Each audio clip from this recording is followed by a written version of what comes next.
So think tanks are basically research institutes, usually financed through like a mixture of public funds and private and corporate funds.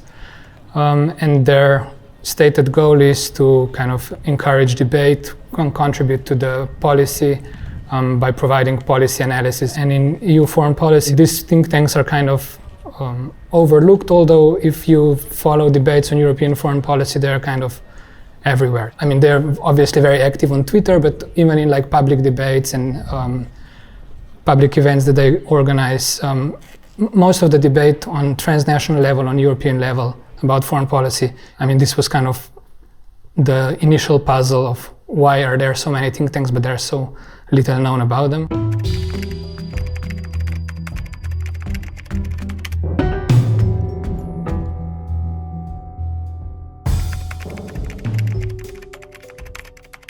Yeah, so I did my undergrad in international relations in my home country, in Slovenia, at University of Ljubljana.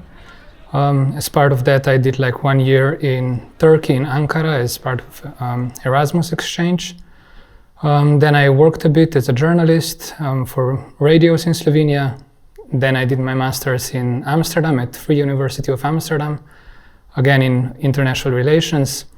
And then I moved to Brussels because my partner got work there.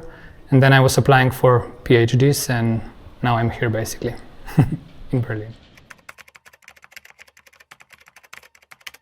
I knew that American think tanks are quite different from the EU ones, and that's also always the starting point when you start reading about EU think tanks. Yeah, I mean, what is not known basically is their influence on policy, or if they even have influence. So it's just important from like the democratic perspective to know what they do, how they do it, and also how they are financed, what their interests are. I have some sense about how think tanks are involved in policy making, but it's kind of anecdotal. I don't know, end of this year, for example, I would like to really have this set of maps that can then be kind of the starting point for really having a better view of how this whole knowledge ecology, or whatever you want to call it, so this interchange of knowledge and policy expertise is organized at the EU level. And this will then be starting point for examining actual influence, which I will do through interviews. So it's like qualitative elite interviews with think tankers and potentially also some policymakers to really see how this relationship works, how much exchange there is. So we have basically, it's like the social network analysis and the interviews. I kind of liked, because at start I was kind of confused obviously what SCRIPT is. I thought it's just like an acronym again of like some very smartly named project where you just get like the first words to spell out a random name.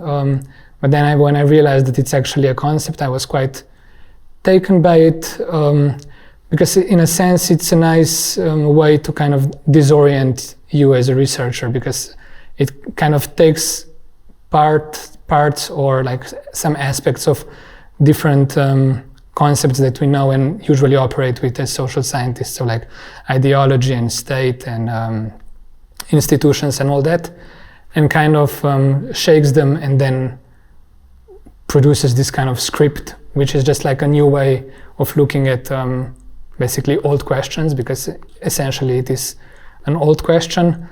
And so that's what I like, and I also like that it's kind of open-ended. The whole cluster and the whole project, I think, is quite open to teasing out the contradictions also within the liberal script. So it's not just some kind of straightforward, let's find policy solutions to defend liberalism or anything like that, but it's actually looking at how some of the problems that liberal script is now supposedly facing are actually produced by the liberal script itself.